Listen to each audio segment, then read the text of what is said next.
పలాస నియోజకవర్గం మందస మండలం కొండలోగాం నర్సింగపురం మరియు కుసుమాల గ్రామ పంచాయతీలకు చెందిన వైసీపీ నాయకులు కార్యకర్తలు సుమారు 60 కుటుంబాలు తెలుగుదేశం పార్టీ రాష్ట్ర ప్రధాన కార్యదర్శి మరియు పలాస నియోజకవర్గ ఇన్ఛార్జి శ్రీమతి గౌతు శిరీష గారి ఆధ్వర్యంలో పలాస నియోజకవర్గం తెలుగుదేశం పార్టీ కార్యాలయంలో వీరంతా టీడీపీలో చేరారు. ఈ సందర్భంగా పలువురు గిరిజన నాయకులు మాట్లాడుతూ గత 5 ఏళ్లుగా వైసీపీ ప్రభుత్వం కనీసం త్రాగునీరు కూడా ఇవ్వలేదని, రోడ్లు అధ్వానంగా తయారయ్యాయని, సప్లై నిధులు కూడా మాకు లేకుండా చేశారని, గిరిజనులకు అందాల్సిన సంక్షేమ పథకాలను రద్దు చేశారని ఆరోపించారు. గౌతు శిరీష మాట్లాడుతూ వైసీపీ నేతలకు అధికార వ్యామోహం తప్ప అభివృద్ధి పట్టదని ఆరోపించారు. గిరిజన ప్రాంతాల్లో అభివృద్ధి శూన్యమని పేర్కొన్నారు. మీరెవరికి భయపడ్డా వద్దని, ప్రతి విషయంలో మీకు అందుబాటులో ఉంటామని, అండగా ఉంటామని గౌతు శిరీష చెప్పారు. మీరంతా పెద్ద ఎత్తున పార్టీలో చేరడం పార్టీకి మరింత బలం చేకూరుందని అన్నారు. రాబోయే తెలుగుదేశం ప్రభుత్వంలో అభివృద్ధి సంక్షేమంతో ముందుకు వెళ్తామని, గిరిజనులకు అన్ని విధాలుగా ఆదుకుంటామని హామీ ఇచ్చారు.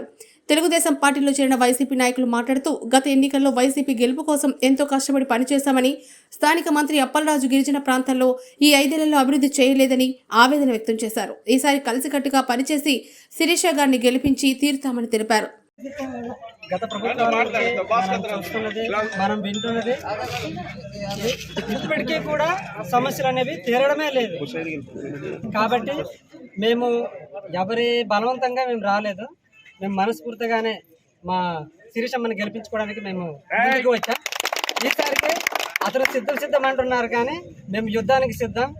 మా పంచాయతీ నుంచి మేము కంపల్సరీగా శిరీషమ్మ వెంట మేము నిలబడి మేము తప్పక మేము గెలిపిస్తామని మేము ముందుకు వచ్చాము. ఇప్పుడు ఏ ప్రభుత్వం వచ్చినా మాకు వాటిలో కొద్దిగా చాలా ఇబ్బంది, రోడ్లో కానీ వాటిలో కానీ అన్నిట్లో ఏదైనా మా ఎస్టీలో అన్నిట్లో కొంచెం రోడ్డుగా. ఈ గవర్నమెంట్ వచ్చాక మేము ఏమీ లేదు. ఇదండి పలాస నియోజకవర్గం. మేము గిరిజన సోదరులకి అన్ని చేశాము, ఏం చేశారు మీరు అని చెప్పి మాట్లాడుతున్నది. గతంలోని గిరిజన సోదరులు వచ్చి పార్టీలో జాయిన్ అవుతుంటే ఇదే అప్పలరాజు గారు భోజనాలు పెట్టి శిరీష రమ్మంటుందని ఒక తప్పుడు మాటల్ని చెప్పడానికి కూడా సిగ్గుపడ్డా ఆయన. ఈరోజు ఇక్కడికి వచ్చిన సోదరులకి మేమేం భోజనాలు పెట్టలేదు. వాళ్ళందరూ ఒకటే చెప్తున్నారు, 5 సంవత్సరాల క్రితం తెలుగుదేశం హయాంలో అయిన అభివృద్ధి తప్పితే మందస నియోజకవర్గంలో ముఖ్యంగా 15 గిరిజన పంచాయతీలోని ఈ వైసీపీ వచ్చాక, ఈ అప్పలరాజు వచ్చాక అభివృద్ధి అనేది జరగలేదు. మా భూముల్ని కబ్జా చేస్తూ మేము మాట్లాడితే మమ్మల్ని మీ భూములు మీకు రావేమని మళ్ళీ భయపడుతున్నారు తప్పితే ఎన్నికల ముందు ధైర్యంగా వస్తున్నాం. వాళ్ళు అడుగుతున్నవేం పెద్ద కోరికలు ఏమీ కాదు. మా ఊరికి రోడ్డు, మాకు మంచినీరు. ఈరోజు ప్రతి ఊరికి మంచినీరు, రోడ్డు అడుగుతున్నారు. ఈ 5 సంవత్సరాల్లో అక్కడ ఎక్కడైనా అప్పలరాజు నిజంగా ఏమైనా చేస్తే ఆయన జీవోలు వివరాలతో రమ్మనండి, నేను క్షమాపణ అడుగుతాను.